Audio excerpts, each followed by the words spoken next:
Protecting your energy does not start with the external things. It really starts within. It starts with valuing yourself. And as you begin to value yourself, as you begin to heal from trauma, and as you work on your relationship with yourself, the energy that you put out into the world, the energy of your essence that attracts you to certain people and situations, and vice versa, like what makes other people, situations attracted to you, will change. It will shift because as you become a different person, somebody who knows how to set boundaries, somebody who loves themselves, somebody who has standards, somebody who isn't afraid to advocate for themselves, somebody who doesn't get so easily triggered, somebody who knows how to communicate in a non-violent way, then everything shifts. See, I was just sitting here eating my breakfast and thinking about how difficult it has been for me to make friends in this new season of my life. I'm in a new city. I'm in a new country. I am very much foreign. I stand out very much. And it has been really difficult compared to when I was here last year traveling. And I just realized how different my energy is even from a year ago, how I carry myself, how I view myself, how I am dressing, how I'm acting, how I'm talking, like even just like how much more open I am about my faith. All of these things have shifted dramatically compared to last year. And so it's not really that surprising that I'm not making friends in the same way I was last year. And that's when it really got me thinking, because if you are an empath like me, if you are somebody who is more extroverted and you've always made friends really easily, or you're always in a relationship, or you're just a people person, then this really might resonate with you. See, I was just sitting here reflecting and realizing that, especially when I was younger, I was always attracting a very certain type of man in a relationship because I didn't value myself. And because I didn't see my own value and my worth, that taught my partner to treat me the same way, aka disrespect me, full on abuse me, all of these things, right? And I also realized that when it came to friendships or even just making connections while traveling, I was just so open. Everyone always said that to me. You have such open energy. You're so safe. You're so non-judgmental. And it kind of became a point of pride for me that I could connect with so many different types of people from all different backgrounds and really hold that space for them and be their safe space. And like, literally, it would happen so often where I would just be out minding my own business, and then some random person would come up to me and like word vomit their entire life story. And I thought that was really cool. I'm like, oh my gosh, they see me as the safe space. However, as time went on, I realized that I was absorbing all of the energy from everyone around me to the point where I didn't really even know myself or know who I was. But ultimately, the core problem here was that I did not value myself, and I would always seek external validation in these different forms. And I think subconsciously, my energy was always pushing outwards towards other people and being so open to the point that anybody from anywhere would see my good energy, see my light, literally, again, see, like subconsciously be attracted to my worth and my value that I didn't even see. And they would kind of latch onto that. I also want to say, going a point deeper, that they definitely saw the light of Jesus within me. I've always been a believer, even when I wasn't active in my faith.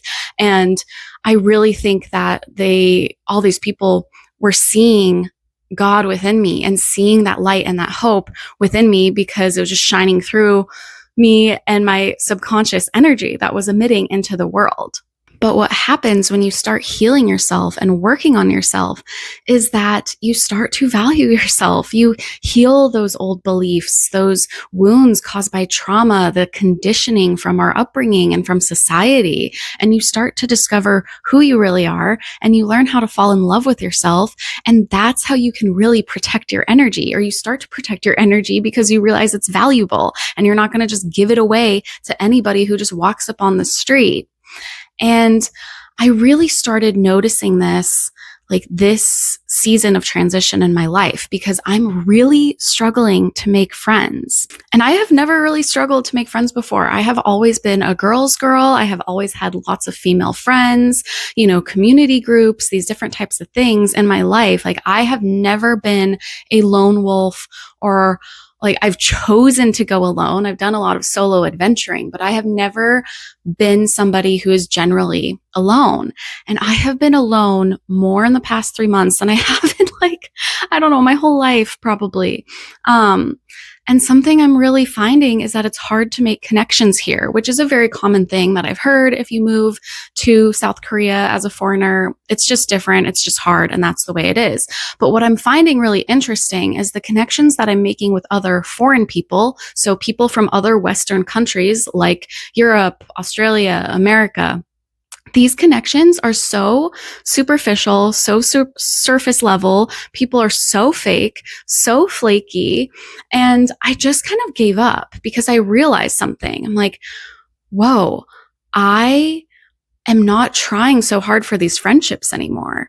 I am really seeing, do we connect on a certain level? Do we have certain things in common? Like I'm actually vetting my friendships the way that I would vet a man if I were dating now, like with actual standards, not just pushing my energy out and saying, oh, like I connect with everybody I talk to. So I'm going to be best friends with everybody, because that was the vibe that I used to have.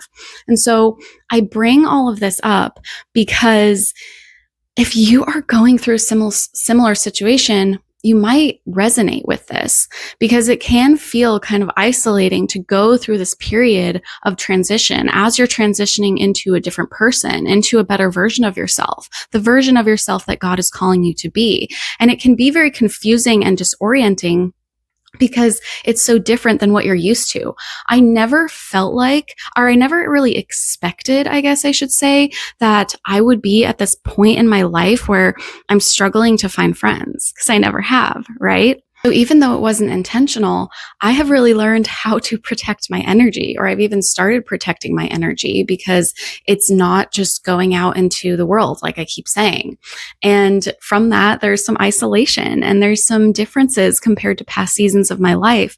And it can feel a little bit difficult, but I really think that it's all part of the bigger picture. So what I'm saying is, if you are on a healing journey, on a self-development journey, and you are finding that you're not attracting the same kinds of people anymore, and you're not being attracted to the same kinds of people anymore, and you're feeling kind of lonely and like isolated and things just feel different, know that that's okay, and that you're actually on the right track. And that when you really get in tune with yourself and learn who you are as a person, your energy will start attracting the right kinds of people. And that's what I keep telling myself, is that this season of transition is temporary. I'm not going to be isolated forever. And it's actually a good thing. It is a good thing that I'm not friends with every single person I meet. It is a great thing that I'm not attracted to the same kind of man that I used to be attracted to. That instead of looking for passion and thrill seeking, I'm looking to see if this guy makes me feel safe and regulates my nervous system and can take care of me mentally, spiritually, and emotionally, not just if we have passion or a deep connection, because those things are not a good foundation for a relationship. So getting off track here, but if you are really noticing patterns in who you're attracting and attracted to within your life, and like different situations too, if there are certain situations that are very chaotic or just follow the same sort of pattern, I would definitely encourage you to look at your energy. And what I mean by that is just going deeper within yourself and figuring out like who you are as a person and how do you actually feel about yourself.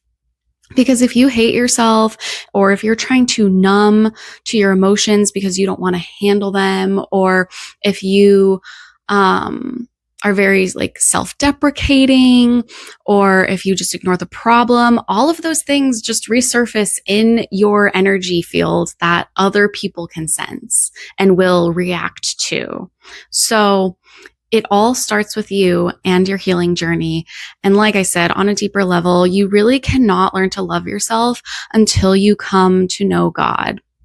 that might be a little edgy for some of you, but it's true.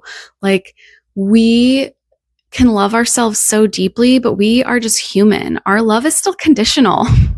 Even if we say it's not, our love is conditional, even with ourselves. And the amazing thing about Jesus is that he loves us unconditionally. And when you enter into a relationship with him, your relationship with yourself improves. So that is all for today.